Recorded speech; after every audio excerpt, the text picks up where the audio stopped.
여당이 윤석열 대통령에게 조기 퇴진안을 제시했지만 대통령실이 사실상 거부 의사를 밝혔습니다. 또 내란 혐의로 김영현 전 국방부 장관이 구속되면서 윤 대통령 수사도 빨라지고 있는 분위기입니다. 자세한 전국 상황 두 분과 함께 말씀 나눠보겠습니다. 박주민 더불어민주당 의원, 김경진 전 국민의힘 의원 나오셨습니다. 두 분 어서 오십시오. 예, 안녕하십니까. 네. 정말 국회 상황, 밖에 상황 지금 아주 연일 정말 숨가쁘게 몰아치고 있는데요. 윤석열 대통령이 어제 여당에서 제기된 조기 퇴진 요구와 관련해서 하야보다는 탄핵소추가 되더라도 직무정지 상태에서 법적 대응하겠다는 입장인 것으로 지금 전해지고 있습니다. 결국 종합하면은 탄핵소추 당하면 헌재에서 비상계엄의 합법성을 다투겠다 이런 좀 의도로 보이는데 지금 이런 대통령실의 입장을 보는 지금 김 의원님의 생각이 좀 궁금합니다. 일단 드릴 말씀이 없죠. 드릴 말씀이 없고 방송 나올 때마다 제가 서두에 이렇게 시작을 하는데요. 일단 국민 여러분께 죄송한 마음이고요. 이제 굳이 사실은 저로서는 윤 대통령이 제가 보기에는 여러 가지 헌법 재판 절차, 또 형사사건 수사 절차 이런 걸 통해서 이제 이 행위에 합당한 아마 응징과 처벌을 받을 거라고 생각을 해요. 궁극적으로.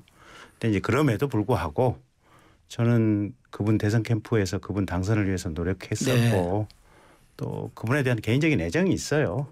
애정이 있어서 잘못한 건 잘못한 거고 지금 이 시점에서 이제 그분 머릿속의 생각을 기준으로 해서 몇 마디를 굳이 거들여 드리자면 통상적으로 생각을 해보면 이건 대한민국에 누구나 인정하듯이 비상계엄 절차가 어쨌든 요건에 안 맞는 비상계엄 발동이었죠. 그리고 내란죄로 지금 전임 국방부 장관이 구속이 됐으니까 그건 검찰이 공범이라고 적시를 했고 특전사령관 어제 얘기한 걸 기준으로 보면 대통령의 공범성이 인정되는 것도 별 문제가 없어 보여요.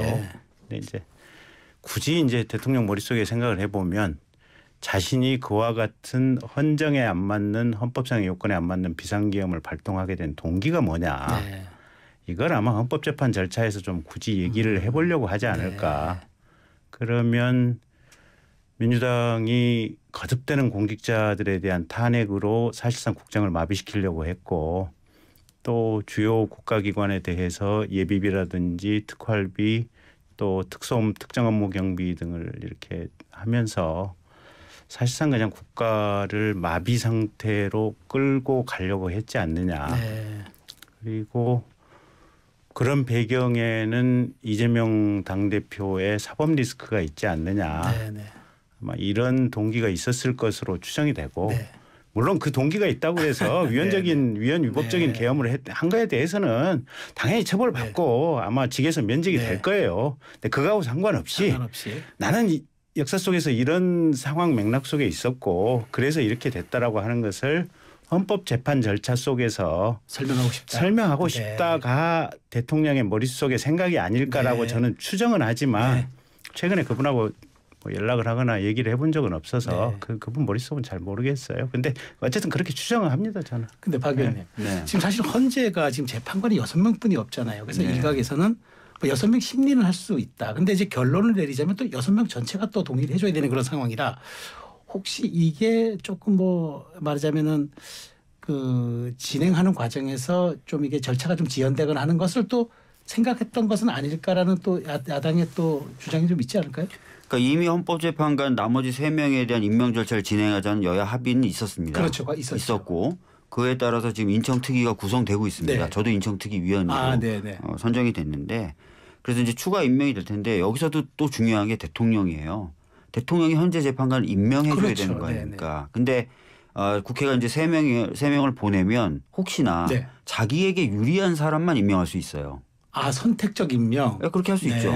그러니까 지금 벌써부터 현재 지금 재판관의 처형 하나를 진실화해위원장으로 임명을 했잖아요. 그걸 두고 자기는 다 일선에서 빠지겠다고 하면서 그 사람 임명하잖아요. 이거 사실 인사청탁입니까 뭡니까? 근데 인사를 통한 청탁인지 뭔지 모르겠는데 그런 일을 하는데 이 사람이 권한이 계속 유지가 되면 분명히 자기에게 유리한 재판관만 국회에서 보낸 3명 중에 네. 임명을 할 수도 있어요.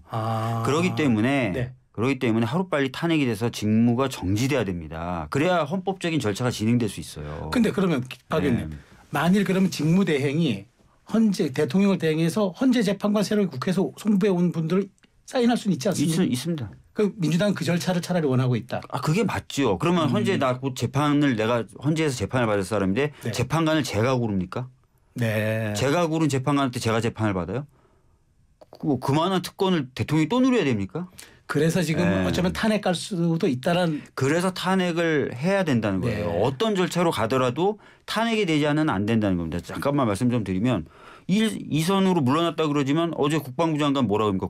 국군 통수권에 대한 질문하자. 대통령이 갖고 있다. 그렇죠. 외교부 장관. 외교에 대한 권한 누가 갖고 있냐. 대통령이 갖고 있다.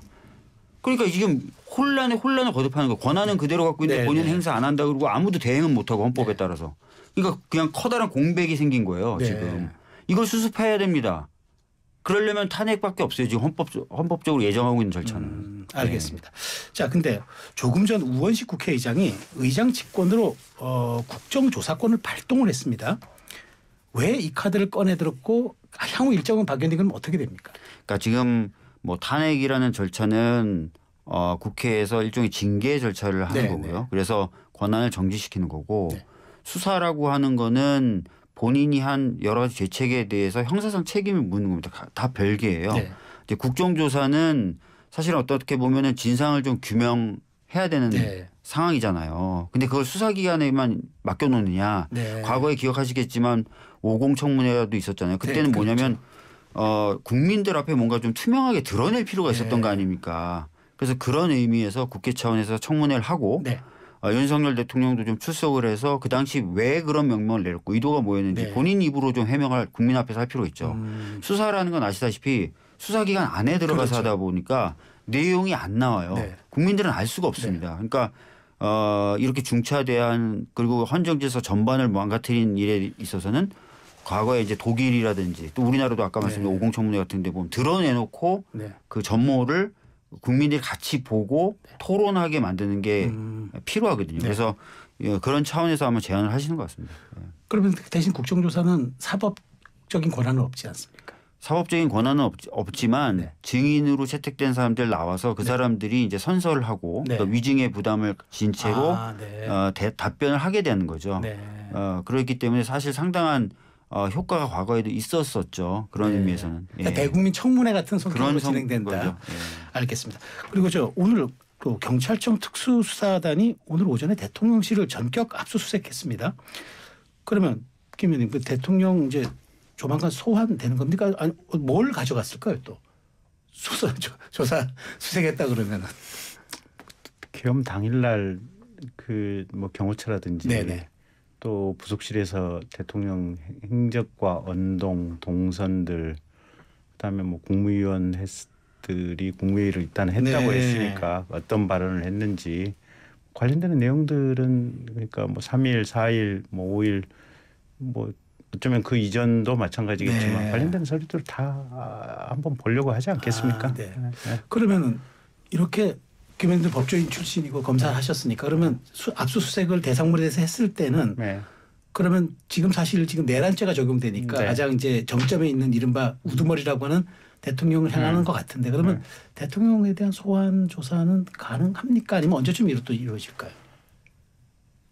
사실은 그냥 오늘 이 순간에 소환한다고 해도 별 이상할 게 없어요.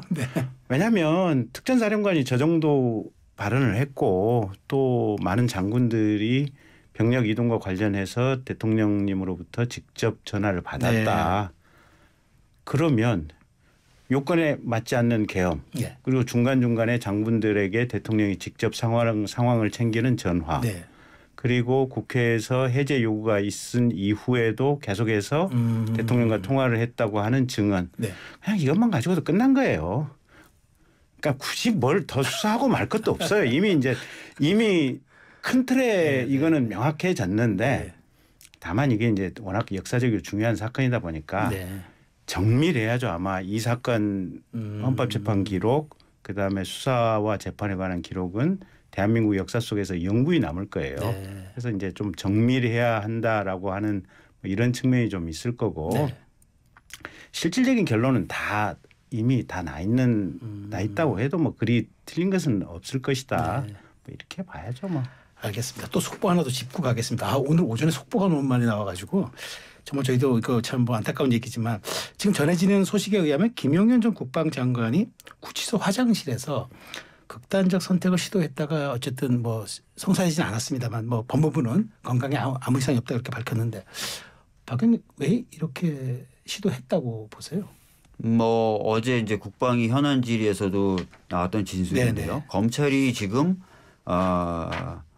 김용현이나 아니면 관련된 군 장성들에게 질문을 할 때 김용현 전 국방부 장관에서 끊으려고 그런다는 거잖아요. 어제 그런 질의가 나왔고 네. 수사를 받았던 장군이 직접 인정을 했잖아요. 네. 검찰이 네. 그런 식으로 네. 질문을 하더라. 네. 수사가 그런 방향으로 가는 것 같다라고 네. 얘기했잖아요.